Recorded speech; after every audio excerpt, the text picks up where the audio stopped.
नमस्कार, मी जगदीश देशमुख लोकशाही राऊंडअप मध्ये आपल्या सगळ्यांचं स्वागत। एक मोठी बातमी समोर येते। देवेंद्र फडणवीस राज्यपालांना भेटण्याची शक्यता आहे। शिंदेनंतर आता देवेंद्र फडणवीस राज्यपालांना भेटण्याची शक्यता आहे। मुख्यमंत्री एकनाथ शिंदे यांनी काही वेळापूर्वी राज्यपालांची भेट घेतली होती। यावेळेस राज्यपाल रमेश बैस आणि मुख्यमंत्री एकनाथ शिंदे यांच्यामध्ये जवळपास अर्धा तास चर्चा झाली होती।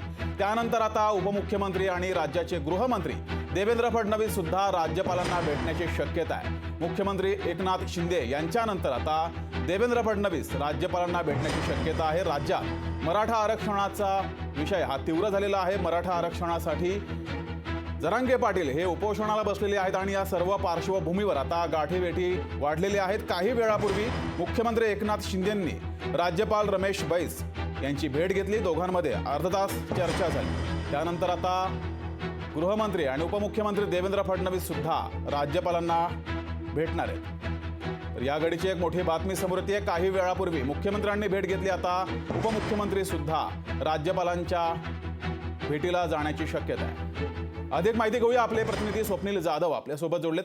स्वप्नील, देवेंद्र फडणवीस सुद्धा राज्यपालांना भेटण्याची शक्यता आहे।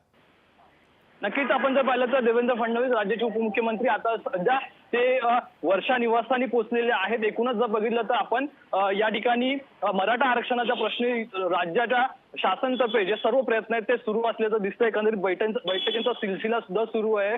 एकूणच राज्याचे मुख्यमंत्री एकनाथ शिंदे नुकतेच राज्यपाल रमेश बैस यांच्या भेटीनंतर वर्षा निवासस्थानी पोहोचले आणि या ठिकाणी बैठका सुद्धा होणार असल्याची माहिती सुद्धा समोर येते। दरम्यान या बैठकीमध्ये नक्की काय आउटपुट हा समोर येतो हेच पाहणं महत्त्वाचं ठरणार। दरम्यान अनेक अटी असतील, अनेक त्रुटी असतील या सध्याच्या मराठा आरक्षणासंदर्भात आहेत, ज्या कोर्टाकडून सुद्धा नोंदवलेल्या आहेत। यावरती खरं तर तोडगा एकूणच शिंदे समितीचा अहवाल असेल तर राज्य सरकारकडून काढण्याचा प्रयत्न या ठिकाणी होतोय। मात्र स्वप्नील, गाठीभेटी वाढलेल्या आहेत। राज्यामध्ये मराठा आरक्षणाचा प्रश्न तीव्र बनलेला आहे आणि आता काही तासांपासून राज्यभरात, खास करून मुंबईत, या सर्व गाठीभेटी वाढलेल्या आहेत। नक्कीच आपण जर या ठिकाणी गाठीभेटी या मुंबईत वाढलेल्या आहेत, कारण जे ग्रामीण भागातील सर्व आमदार असतील, मंत्री असतील, ते सुद्धा सर्व मंत्री आता मुंबईमध्ये आहेत। कारण जो यवतमाळ असेल, बीड असेल, अनेक जिल्ह्यांमध्ये सुद्धा मराठा समाजाकडून जे हिंसक आंदोलन सुरू करण्यात आलेले, जे आंदोलनामध्ये रोष हा मराठ्यांचा दिसतोय। खरं तर मराठा आरक्षण मिळावं अशी त्यांची भूमिका आहे। दरम्यान मराठा आरक्षण लवकरात लवकर मिळावं, नाहीतर या समाजाकडून कुठेतरी अधिक आंदोलन हे तीव्र होऊ शकतं आणि यामुळे राज्यामध्ये कायदा आणि सुव्यवस्थेचा प्रश्न निर्माण होऊ शकतो। आता आमदारांची घरं सुद्धा जाळण्यात येतात। त्यामुळे कुठेतरी सर्व प्रयत्न हे मराठा आरक्षण मिळावं आणि मराठा समाजाला याचा लाभ मिळावा यासाठी प्रयत्न सुरू आहेत। ठीक आहे स्वप्नील, धन्यवाद दिलेल्या या माहितीबद्दल। तर देवेंद्र फडणवीस हे राज्यपालांना भेटण्याची शक्यता आहे। देवेंद्र फडणवीस हे वर्षा निवासस्थानाकडे सुद्धा रवाना झालेले आहेत। आताची ब्रेकिंग बातमी समोर येते। देवेंद्र फडणवीस हे राज्यपालांना भेटण्याची शक्यता आहे। काही वेळापूर्वी मुख्यमंत्री एकनाथ शिंदे यांनी राज्यपालांची भेट घेतली। राज्यपाल आणि मुख्यमंत्री शिंदे यांच्या जवळपास अर्धा तासाहून अधिक चर्चा झाली आणि त्यानंतर आता देवेंद्र फडणवीस राज्यपालांना भेटण्याची शक्यता आहे। तर राज्यात मराठा आरक्षणाचा मुद्दा तापलेला आहे आणि त्या पार्श्वभूमीवर ही दृश्य आपण पाहतोय, मुख्यमंत्री एकनाथ शिंदे यांच्या घराबाहेरची, वर्षा निवासस्थानाबाहेरची, आणि देवेंद्र फडणवीस हे राज्यपालांना भेटण्याची शक्यता। अधिक माहिती घेऊया, आपले प्रतिनिधी चेतन ननावरे आपल्यासोबत जोडलेत। चेतन, काही वेळापूर्वी मुख्यमंत्री आणि राज्यपाल यांच्यात भेट झाली, अर्धा तासाहून अधिक काळ चर्चा झाली। आता उपमुख्यमंत्री सुद्धा राज्यपालांना भेटण्याची शक्यता आहे। निश्चितच जगदीश, ज्या प्रकारची आता माहिती समोर येते की स्वतः देवेंद्र फडणवीस सागर बंगल्यावरतून कोर कमिटीची बैठक संपवून वर्षा निवासस्थानी दाखल झालेले आहेत। एकनाथ शिंदे यांच्या भेटीसाठी देवेंद्र फडणवीस वर्षा निवासस्थानी पोहोचलेले आहेत। काही वेळापूर्वीच मुख्यमंत्री एकनाथ शिंदे यांनी राज्यपाल रमेश बैस यांची भेट घेतलेली होती आणि तब्बल अर्धा तासाहून अधिक वेळ चर्चा केली आणि एकनाथ शिंदे आहेत ते वर्षा निवासस्थानी दाखल झाले। एकनाथ शिंदे वर्षा निवासस्थानी पोहोचताच अवघ्या पुढच्या 10 मिनिटांमध्ये उपमुख्यमंत्री देवेंद्र फडणवीस सागर निवासस्थानावर निघाले, ज्या ठिकाणी भाजपच्या कोर कमिटीची बैठक होती। ही बैठक संपून तातडीने आता उपमुख्यमंत्री आहेत ते वर्षा निवासस्थानी दाखल झालेले आहेत। एकंदरीत आता मुख्यमंत्री आणि उपमुख्यमंत्र्यांमध्ये चर्चेला सुरुवात होईल। निश्चितच ज्या प्रकारे मराठा आरक्षणाचा तिढा राज्यामध्ये अडकलेला आहे तो सोडवण्याचा प्रयत्न आहे तो सरकारकडून केला जात आहे। आजचे जे ज्या प्रकारचे हल्ले मराठा समाजाकडून करण्यात आलेले होते, याशिवाय वेगवेगळे भाजपचे आमदार आहेत त्यांनी ही राजीनामा सत्र एकंदरीत सुरू केलेलं होतं. त्यामुळे सरकारवरती जो वाढता दबाव आहे तो कमी करायचा असेल तर हा ठीक आहे. तिढा तातडीने सोडवण्याची चेतन, गरज आहे. मी आणि तुला म्हणून काही वेळासाठी थांबवतोय, असाच जोडला गेला राहा आपल्या सोबत. वर्षा बंगल्याच्या बाहेरून आपले प्रतिनिधी स्वप्नील जाधव आपल्या सोबत जोडलेत. स्वप्नील, वर्षा बंगल्याच्या ठिकाणी काय हालचाल आहे आता? नक्कीच जगदीश, वर्षा बंगल्यावरती आता सध्या मंत्र्यांचे आणि एकूणच सचिवांचे ताफे या ठिकाणी येत आहेत. पोलीस ताफा या ठिकाणी मोठ्या प्रमाणात तैनात सुद्धा करण्यात आलेला आहे, कारण हालचाल या ठिकाणी वाढत आहेत वर्षा निवास आणि मलबार हिल इथे. कारण आत्ता सध्या आपण जर पाहिलं तर एक महत्त्वाच्या 2 बैठका संपलेल्या आहेत. एकीकडे ती राजभवन येथे मुख्यमंत्री एकनाथ शिंदे आणि राज्यपाल रमेश बैस यांची भेट चालू होती, तर दुसरीकडे आपण जर पाहिलं तर सागर बंगल्यावरती जे उपमुख्यमंत्री देवेंद्र फडणवीस यांचं शासकीय निवास आहे त्या ठिकाणी भाजपच्या नेत्यांची मंत्र्यांची त्या ठिकाणी बैठक सुरू होती. जो दबाव सरकारवरती येतोय, मराठा आरक्षणाचा प्रश्न असेल, त्यामध्ये ओबीसी धनगर या समाजाकडून सुद्धा आरक्षणाचा प्रश्न आता तीव्र होताना दिसतोय. त्यामुळे कुठेतरी वाढता दबाव या सरकारवरती आणि हे सरकार आता त्या दृष्टीनेच काम करताना दिसतंय. एकूणच उद्या जर पाहिलं तर आपण राज्य मंत्रिमंडळाची बैठक सुद्धा आणि या बैठकीपूर्वी हालचाली सुरू झालेल्या आहेत, कारण या सर्व मराठा आरक्षणावरती तोडगा काढण्यासाठी तसेच हे पूर्णवेळ टिकेल असं आरक्षण देण्यासाठी या ठिकाणी सरकार लवकरात लवकर कुठेतरी पावलं उचलताना दिसतंय. जो या ठिकाणी प्रलंबित गेल्या अनेक वर्षांपासूनचा विषय, अनेक त्रुटी असतील या ठिकाणी सर्वोच्च न्यायालयाने नोंदवलेलं असेल, त्या संदर्भात काम हे सुरू आहे. एकूणच आज मुख्यमंत्री एकनाथ शिंदे यांनी जी बैठक घेतली उपसमितीची आणि या उपसमितीच्या बैठकीनंतर एकूण 11,000 पेक्षा जास्त कुणबी प्रमाणपत्र देणार असल्याचं त्यांनी म्हटलं होतं. मात्र त्यावरती समाधान हे मराठा समाजाकडून मानण्यात येत नाही. मात्र आणखी पूर्णवेळ टिकणारं आरक्षण हे मराठा समाजाला मिळावं या ठिकाणी त्या मागणीवरती एकूणच मनोज जरांगे पाटील असतील, मराठा समाज असेल, हा ठाम आहे. त्या दृष्टीने पावलात हे सरकार उचलतंय. त्यामुळे जे सरकारवरती दबाव निर्माण होतोय हा विषयाचा, या विषयावरती तोडगा काढण्याचा प्रयत्न आपण बघितलं तर वर्षा निवासस्थानी आज होतोय. या ठिकाणी ही बैठक अजून सुरुवात झालेली नाही, मात्र मंत्री या ठिकाणी येत आहेत. शिवसेनेचे असतील, ओबीसी नेते असतील, एकूणच राज्याचे उपमुख्यमंत्री देवेंद्र फडणवीस हे सुद्धा या वर्षा निवासस्थानी पोहोचलेले आहेत. त्यामुळे आता मुख्यमंत्री एकनाथ शिंदे, उपमुख्यमंत्री देवेंद्र फडणवीस तसेच उपमुख्यमंत्री अजित पवार हे व्हीसीद्वारे या बैठकीला उपस्थित राहतात का, ते सुद्धा महत्त्वाचं आहे. मात्र या 2 प्रमुख नेत्यांच्या उपस्थितीमध्ये, नेतृत्वामध्ये, अध्यक्षतेखाली ही बैठक आहे ती सुरू होईल थोड्याच वेळामध्ये. आणि यामध्ये काय नक्की तोडगा निघतोय याकडे संपूर्ण महाराष्ट्राचं लक्ष आहे. जगदीश. मात्र स्वप्नील, वर्षा निवासस्थानी ही बैठक थोड्याच वेळात सुरू होईल. आतापर्यंत कोणकोणते नेते मंत्री यायला सुरुवात झाली आहे? नक्कीच राज्याचे मुख्यमंत्री एकनाथ शिंदे सध्या वर्षा निवासस्थानी आहेत. उपमुख्यमंत्री देवेंद्र फडणवीस सुद्धा त्या ठिकाणी दाखल झाले आहेत. आणखी काही नेते या ठिकाणी येत आहेत, मंत्री येत आहेत. सध्या काही मंत्री हे मुंबईमध्येच आहेत. त्यामुळे उदय सामंत असतील, अनेक नेते या समृद्ध देसाई असतील, दीपक केसरकर असतील, हे सुद्धा काही वेळामध्येच या ठिकाणी वर्षा निवासस्थानी पोहोचतील आणि पुढील 15 ते 20 मिनिटांमध्ये या बैठकीला सुरू होऊ शकते. जगदीश. मात्र स्वप्नील, गेल्या 1-2 तासापासून आपण पाहतोय, क्रोनॉलॉजी जर बघितली तर अनेक बैठका सुरू आहेत. एका वेळेस मुख्यमंत्री हे राज्यपालांच्या भेटीला जातात, त्याच वेळेस भाजपाची कोर कमिटीची बैठक होतीये. संपूर्ण घटनाक्रम कसा होता गेल्या 2-3 तासामध्ये?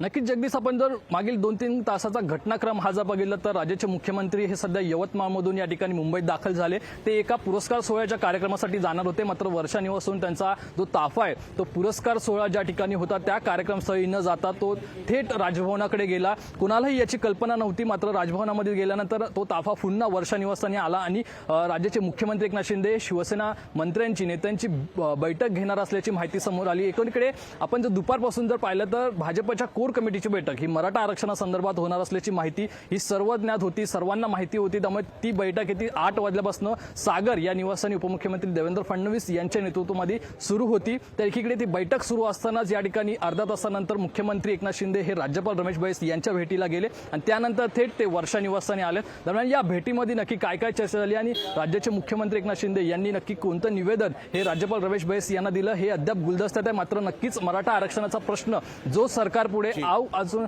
उभा राहिलेला हा प्रश्न सोडवण्याचा प्रयत्न हे सरकार करत आहे. त्यामुळे या दृष्टीने कायदा सुव्यवस्थेचा प्रश्न जो मुंबईमध्ये, महाराष्ट्रामध्ये तयार झाला या संदर्भात चर्चा झाली असल्याची माहिती समोर येते. जगदीश. स्वप्नील, तू असाच जोडला गेला राहा. जाऊया चेतन ननावरेकडे. चेतन, काय नेमकी तिथे हालचाल सुरू आहे? कोण कोण मंत्री यायला सुरुवात झालेली आहे वर्षा निवासस्थानी? निश्चितच जगदीश, मी स्वतः देवेंद्र फडणवीस यांना फॉलो करत सागर बंगल्यावरतून वर्षा या निवासस्थानी पोहोचलो आणि एकंदरीत आता जी आतमधली जी घडामोडी कळून येत आहे ती एक शक्यता जी वर्तवली जात आहे सध्या की विशेष अधिवेशन बोलवण्याची तयारी एकंदरीत सुरू झाल्याची माहिती समोर येते. सूत्रांकडून जी माहिती मिळते, विशेष अधिवेशन बोलवून मराठा आरक्षणासाठी आता अध्यादेश करण्याची तयारी आहे ती सरकारी पातळीवर सुरू झालेली आहे. त्यामुळे या अनुषंगाने जर विशेष अधिवेशन बोलवायचं झालं तर काय काय तयारी करता येऊ शकते आणि अशा प्रकारचा अध्यादेश काढून तुर्तास जे मराठा आरक्षणाचं आंदोलन पेटलेलं आहे ते तातडीने शमवता येऊ शकतं. त्यामुळे त्या अनुषंगाने विशेष अधिवेशन बोलवता येईल का या संदर्भातील चर्चा आता मुख्यमंत्री एकनाथ शिंदे आणि उपमुख्यमंत्री देवेंद्र फडणवीस यांच्यात सुरू झालेली आहे. आणि याच पार्श्वभूमीवरती मुख्यमंत्री एकनाथ शिंदे आहेत ते आपण पाहिलं होतं की राजभवनावर दाखल झाले होते. राज्यपालांची त्यांनी भेटही घेतली. त्यामुळे आता काहीच वेळामध्ये मुख्यमंत्री आणि उपमुख्यमंत्र्यांच्या चर्चेमध्ये विशेष अधिवेशनासंदर्भात चर्चा होऊ शकते. जर विशेष अधिवेशन बोलवलं तरच मराठा आरक्षणासंदर्भातील वटहुकूम जारी केला जाऊ शकतो, ज्याला विधिमंडळाची मान्यता घेण्यात येऊ शकते. आणि त्याच एका हमीवरती जरांगे पाटील आहेत ते आपलं उपोषण मागे घेऊ शकतात. आणि जर जरांगे पाटलांनी उपोषण मागे घेतलं तरच कुठेतरी मराठा समाजाचा जो रोष आहे तो शमवण्यास सरकारला यश येऊ शकतं. कारण अन्य कुठल्याही पर्यायावरती उपोषण मागे घेण्याची तयारी जरांगे पाटलांनी दाखवलेली नाहीये. त्यामुळे आता एकंदरीत हालचाली दिसून येत आहेत त्या विशेष अधिवेशन बोलवण्यासंदर्भात दिसून येत आहेत. त्यामुळे आता होणाऱ्या मुख्यमंत्री उपमुख्यमंत्र्यांच्या बैठकीमध्ये अशा संदर्भातील निर्णय होतोय का आणि सरकार विशेष अधिवेशन बोलवून या संदर्भातील वटहुकूम जारी करून या संदर्भातील तोडगा काढतोय का हे पाहावं लागेल. जगदीश. दरम्यान चेतन, ही किती वेळापासूनची बैठक सुरू आहे मुख्यमंत्री आणि उपमुख्यमंत्री यांच्यामध्ये आणि कोणकोणते प्रमुख नेते या बैठकीत उपस्थित आहेत? तुर्तास मुख्यमंत्री आणि उपमुख्यमंत्री हे दोन प्रमुख नेते आहेत ते या ठिकाणी दाखल झालेले आहेत. तिसरे महत्वाचे नेते म्हणजे उपमुख्यमंत्री अजित पवार हे सध्या आपल्याला माहिती आहे की डेंग्यूची लागण झाल्यामुळे कुठेतरी अलिप्त आहेत. त्यामुळे तुर्तास तरी हे दोन सर्वोच्च नेते बैठक घेऊन निर्णय घेऊ शकतात. मात्र जी माहिती समोर येते की शिवसेनेचे प्रमुख मंत्री आहेत त्यांनाही एकंदरीत बोलवणं येऊ शकतं. मात्र तूर्त तरी हे दोन प्रमुख नेत्यांमध्येच ही चर्चा सुरू झालेली आहे. आणि त्यामुळे मुख्यमंत्री एकनाथ शिंदे आणि उपमुख्यमंत्री देवेंद्र फडणवीस हे दोघेही आपापसात चर्चा करून या संदर्भातील निर्णय घेत आहेत का? कारण या संदर्भातील निर्णय घ्यायचा झालाच तर उद्या होणाऱ्या मंत्रिमंडळ बैठकीमध्ये एकंदरीत आज झालेल्या चर्चेचा सारांश मांडून मंत्रिमंडळ जे एकंदरीत समिती आहे त्याची परवानगी घेतली जाईल, त्याची मंजुरी घेतली जाईल आणि विशेष अधिवेशनाची घोषणा होऊ शकते. त्यामुळे आजच्या बैठकीमध्ये विशेष अधिवेशनाचा तोडगा काढला जातोय की अन्य कुठला मार्ग आहे, अन्य कुठला पर्याय आहे त्यावरती मुख्यमंत्री उपमुख्यमंत्री चर्चा करतायत हे येत्या काळात स्पष्ट होऊ शकतं. जगदीश. जी, मात्र चेतन, मराठा आरक्षणासंदर्भात या बैठका होत आहेत गेल्या 1-2 तासापासून. मात्र त्याच वेळेत छगन भुजबळ ओबीसी नेते यांना सुद्धा बोलवलं होतं भाजपच्या कोर कमिटीच्या बैठकीत, ते सुद्धा हजर होते. निश्चितच, कारण ज्या दोन घडामोडी राज्यामध्ये आज घडून आल्या त्यामध्ये एक म्हणजे राष्ट्रवादीच्या नेत्यांवरती आज मोठ्या प्रमाणात हल्ले झाले, त्यांच्या घरांची जाळपोळ झाली, गाड्यांची जाळपोळ झाली. आणि दुसरीकडे ज्या प्रकारचा पर्याय समोर येत आहे, जर जरांगे पाटलांची जी मागणी आहे की मराठा कुणबी जातीची प्रमाणपत्र आहेत ती सरसकट मराठा समाजाला देण्यात यावी असा निर्णय जर शासनाने घ्यायची धाडस केला तर कुठेतरी मराठा समाजाचा रोष समोर त्यांना यश येईल. मात्र दुसरीकडे मोठ्या प्रमाणात आणि मोठ्या संख्येने असलेला ओबीसी समाजाचा रोष त्यांना पत्करावा लागू शकतो. आणि त्यामुळे ओबीसी समाजाच्या किंवा ओबीसी कोट्यातून मराठा समाजाला अशा प्रकारचं आरक्षण देऊ नये या संदर्भातही छगन भुजबळ यांनी उपमुख्यमंत्री देवेंद्र फडणवीस यांच्यासोबत चर्चा केल्याची माहिती समोर येते.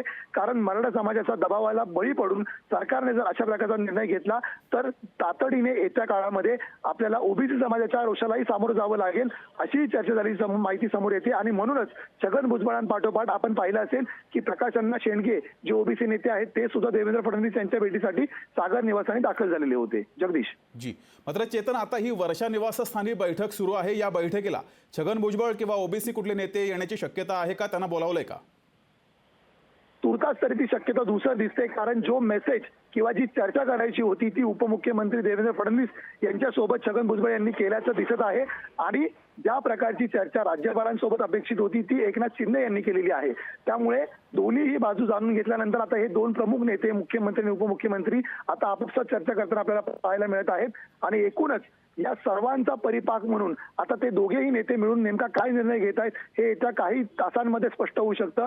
मात्र या निर्णयानंतर तरी मराठा समाज जो पेटलेला आहे तो शांत होणार का हा प्रमुख प्रश्न असेल. जगदीश. जी, चेतन, धन्यवाद दिलेल्या या माहितीबद्दल.